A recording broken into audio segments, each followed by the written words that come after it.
There were places we couldn't go, and we knew that we couldn't go, and we didn't attempt to go. It was very rare, I don't think, in the entire time I was growing up, to see any white families living in the barrios. We were not allowed to go because they didn't take Jewish clientele. I was discriminated against because I was half Chinese. There were signs at restaurants and in hotels, no color allowed, or we do not serve Negroes. Tucson was a nasty, segregated, mean community. This was Tucson in the mid-20th century, when Arizona and the nation were grappling with the consequences of centuries of racism. The struggle erupted in restaurants and schools, in the courts and on the streets, from the richest neighborhoods to the barrios. Nearly 200 years earlier, an Irishman working for Spain had founded the city near its existing barrios on traditional Native American land. The discrimination and segregation experienced by its citizens and visitors alike had many origins, including social, economic, and political. Well, in 1912, when Arizona became a state, one of the first things that the legislature did was to pass legislation mandating that we have separate schools in Arizona, that blacks and whites would not go to school together. It was odd because my mother was in Arizona when it was a territory, and she attended integrated schools in Tucson. Dunbar School was built outside the traditionally white neighborhoods in 1918 to segregate the black students, who made up less than 2% of the total enrollment. There was only one school that I could attend, and that was Dunbar. And that was for the elementary and junior high school. The teachers at Dunbar, we had excellent teachers. They would tell the girls, you have two choices, either be a maid or get an education. And with the guys, you had three. You could either be a maintenance man or go into the military or get an education. Segregated but supposedly equal education was the norm prior to the ruling in 1954 by the U.S. Supreme Court on Brown versus Board of Education. And 3 years prior to that, Arizona was at the forefront of the issue. The United States District Court in Phoenix had ruled that segregating Mexican-American students was illegal. The Arizona law was local option. Tucson Unified School District decided that all high school students would attend its only high school, Tucson High. It was integration, in a sense. It was a mixed environment there in one aspect, but we had separate home rooms so that you had a separation of students. Most of the Anglo people lived to the east, and then of course we lived to the west. They had always the west children that lived in the western part of town go to school in one shift, and then the other children the opposite shift. The integration of schools didn't necessarily make it better or easier for students of color or for their parents. In 1952, something as simple as the name of a school proved to be an issue. I had to change the name from Dunbar, who was a famous black poet, to John Spring, who was one of the first white teachers here from, I believe, from Switzerland or someplace, because several of the Mexican and the white families living in the district didn't want their kids to graduate from a school named after a black poet. In retrospect, it was clear that there was systemic discrimination that occurred within the school system. You know, that Mexican Americans, blacks, American Indians were not being prepared to go into higher education.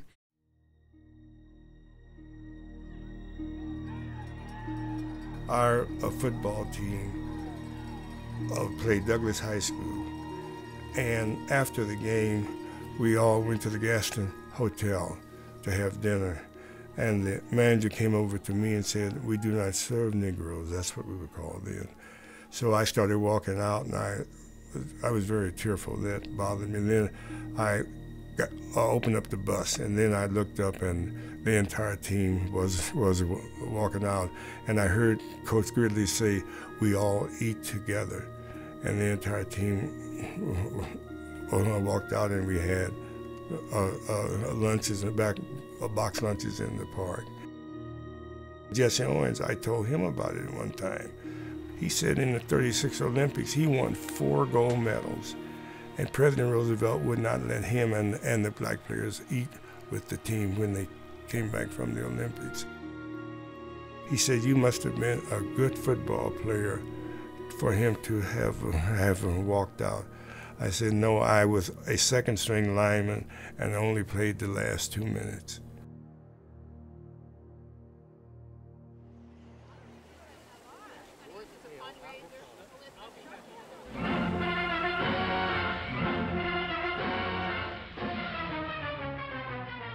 I think the GI Bill was the greatest piece of social legislation that was ever passed.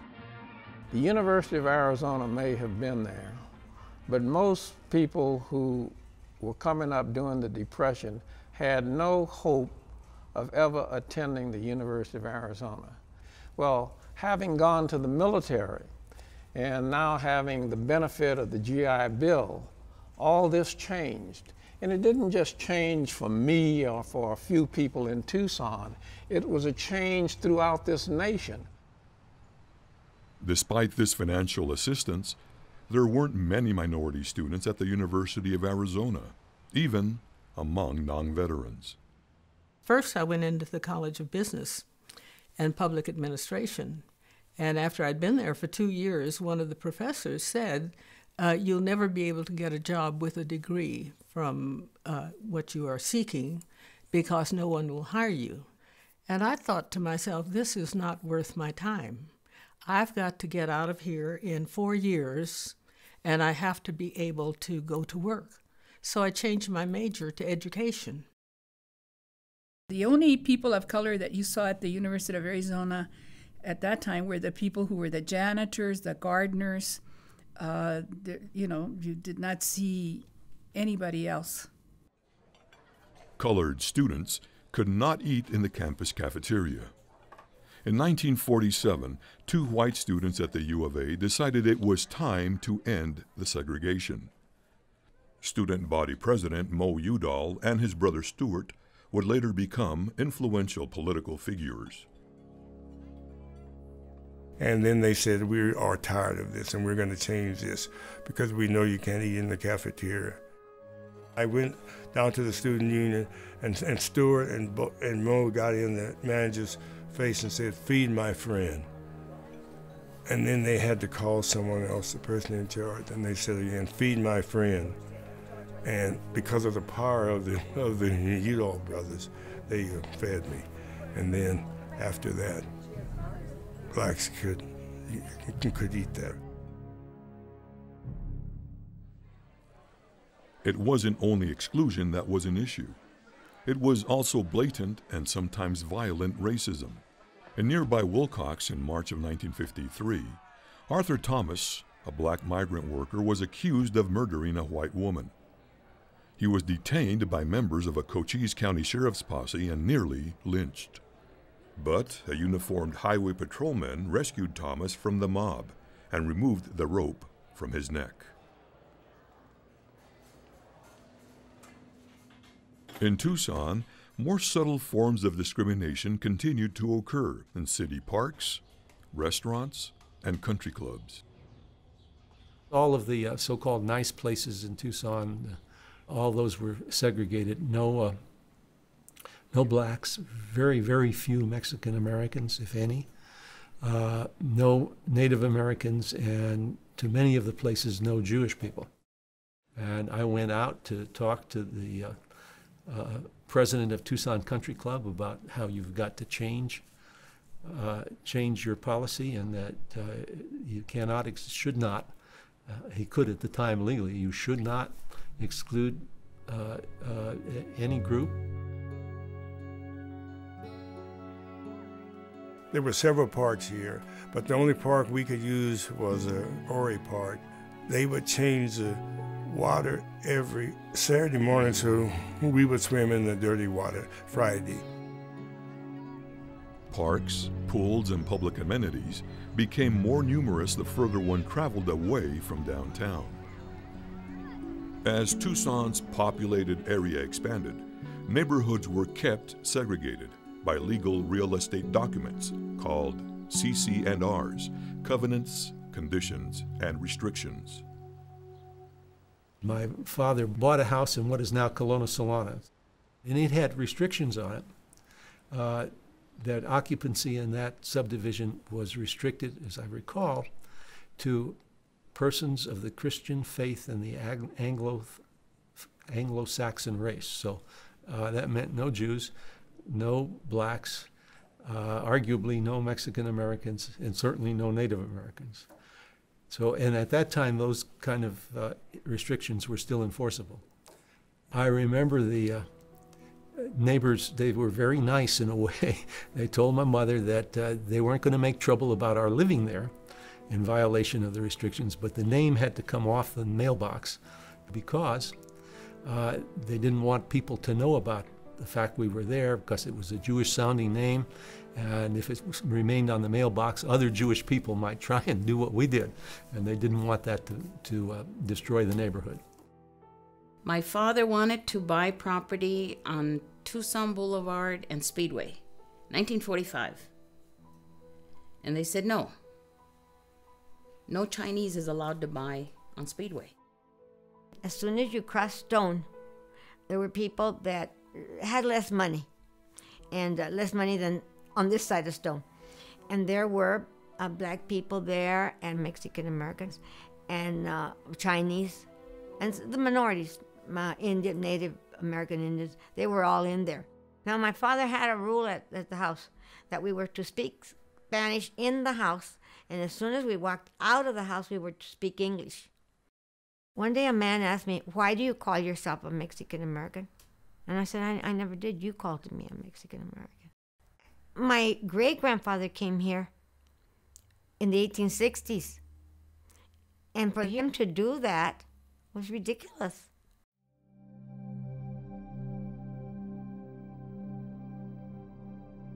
At the city's founding, most white residents were living within the presidio walls, while the people of color lived outside in their barrios.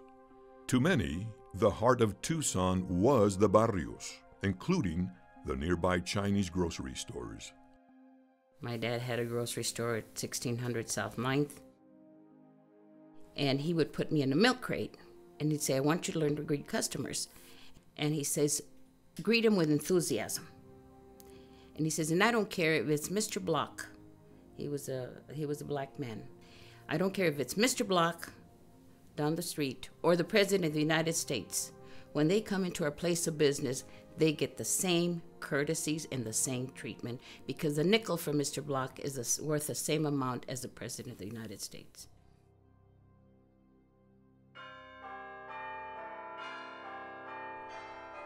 Discrimination reached all the way into people's private lives and relationships.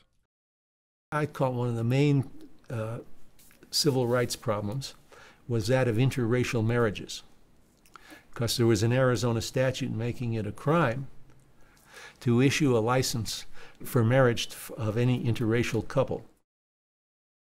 When George asked me to marry him, we went to get a marriage license in 1959, and they says, "No, the Arizona state law says that you cannot marry it in the state of Arizona. Blacks and Chinese cannot marry other races here." So we had to go to Nogales and get married. While some people found ways to circumvent the discriminatory laws, others chose to challenge them in the courts. One such challenger was a retired World War II U.S. Army colonel who wanted to marry an Anglo woman. At the beginning of that war, he had been subjected to internment at an Arizona prison camp for Japanese American citizens. We found out that we couldn't get married because of this law, this anti-miscegenation law. And that's when Chuck Ayers, Frank Berry, and Paul Reese took the case, and it was tried before Judge Crocker here in Pima County, and Judge Crocker declared it unconstitutional. This ruling allowed the couple to legally marry, but applied to no one else. To enact a statewide change, the couple took their case to the Arizona Supreme Court. Supreme Court dallied and wouldn't make a decision, and then the state Senate introduced the bill, and then it was repealed. So after that, the law was not valid in Arizona.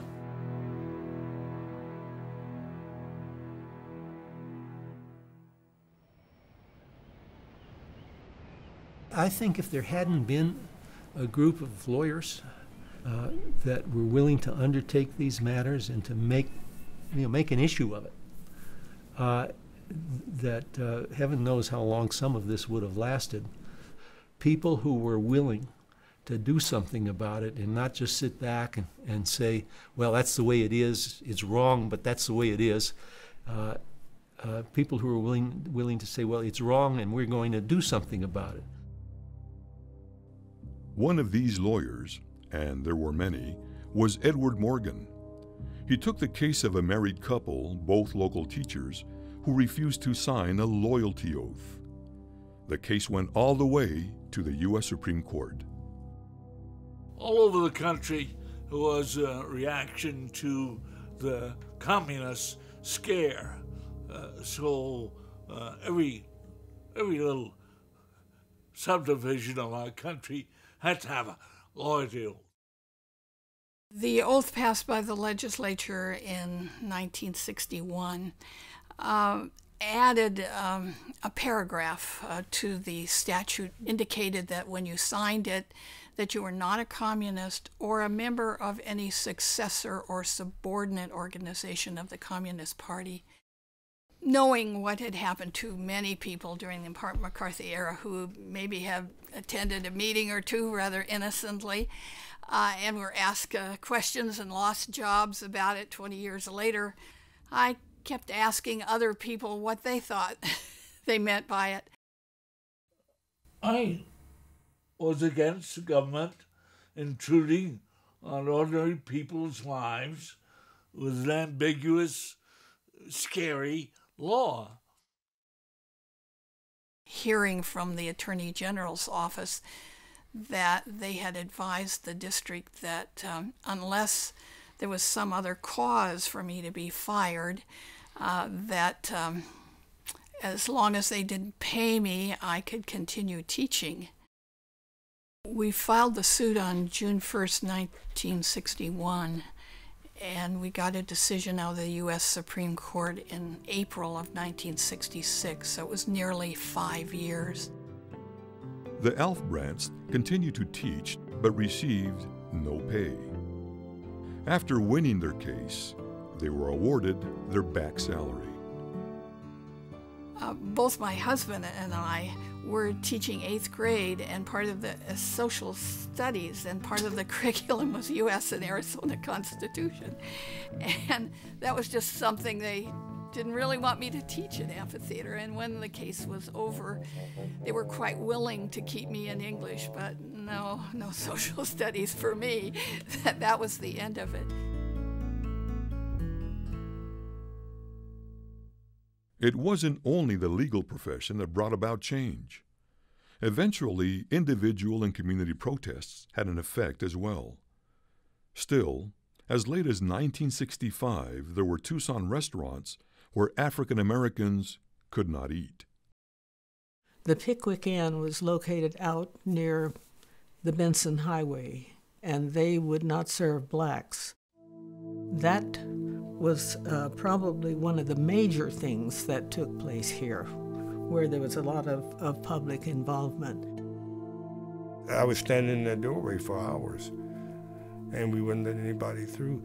And also what was a turning point to Pickwick Inn, we had a friend who was a captain in the military who was blinded in World War II, and he lived in Tucson. So we brought him out there to picket, and that was when the mayor and everybody changed.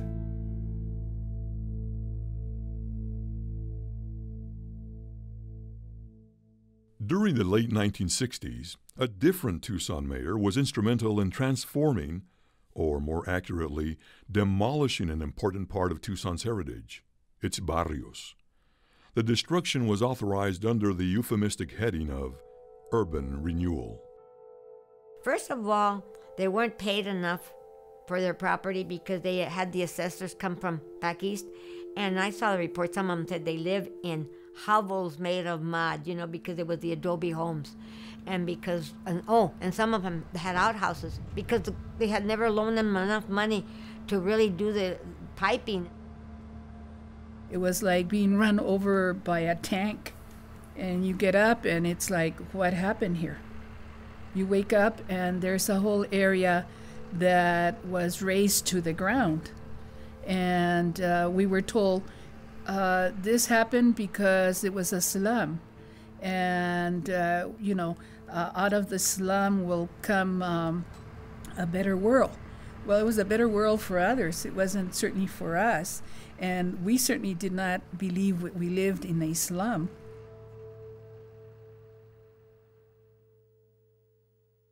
All across America, people were demanding and achieving change in the courts and on the streets through protests.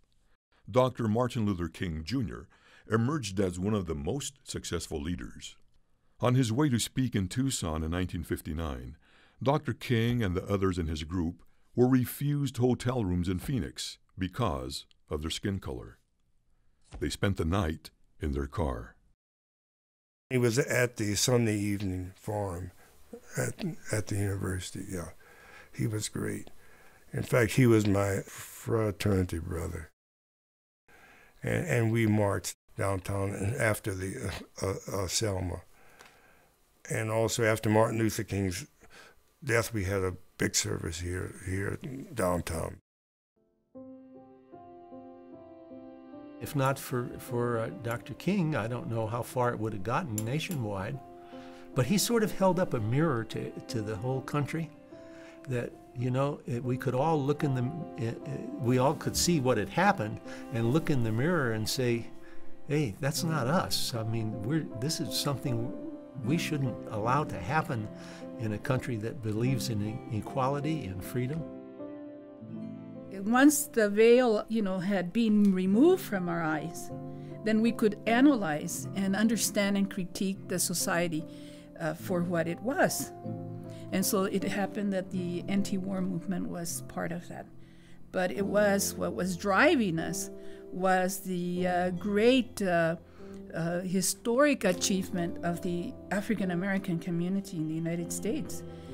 Certainly led us into being inspired.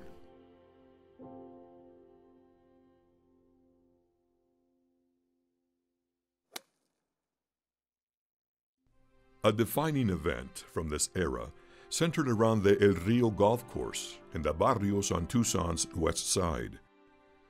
For decades, professional golfers played at the city-owned course in the annual Tucson Open.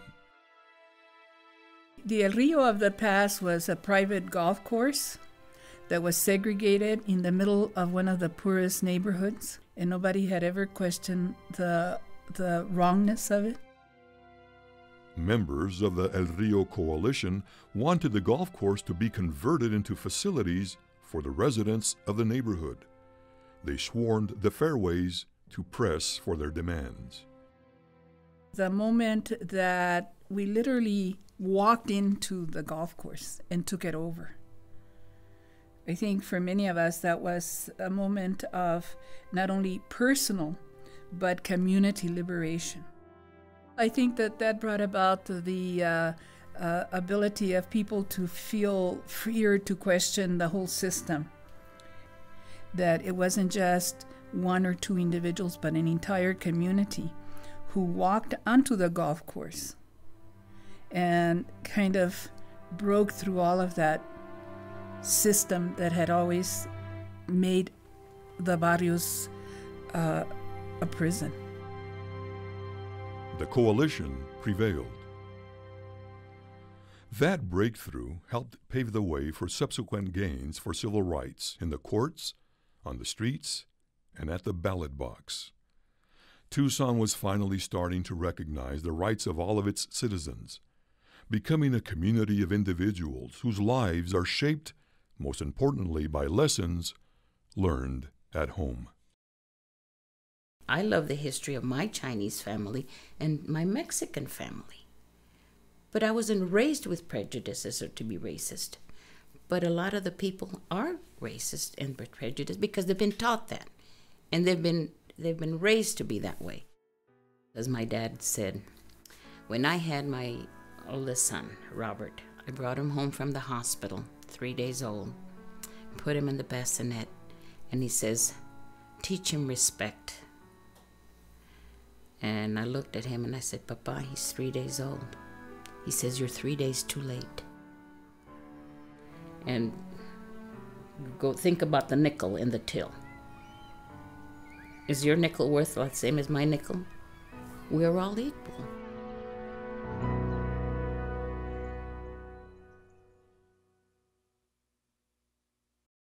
To learn more about Barrios and Barriers, the Tucson Civil Rights Era, visit us on the web at azpm.org and click on Originals. You can also order a DVD copy of this and other Arizona Public Media original productions from our website, or by calling 1-800-841-5923.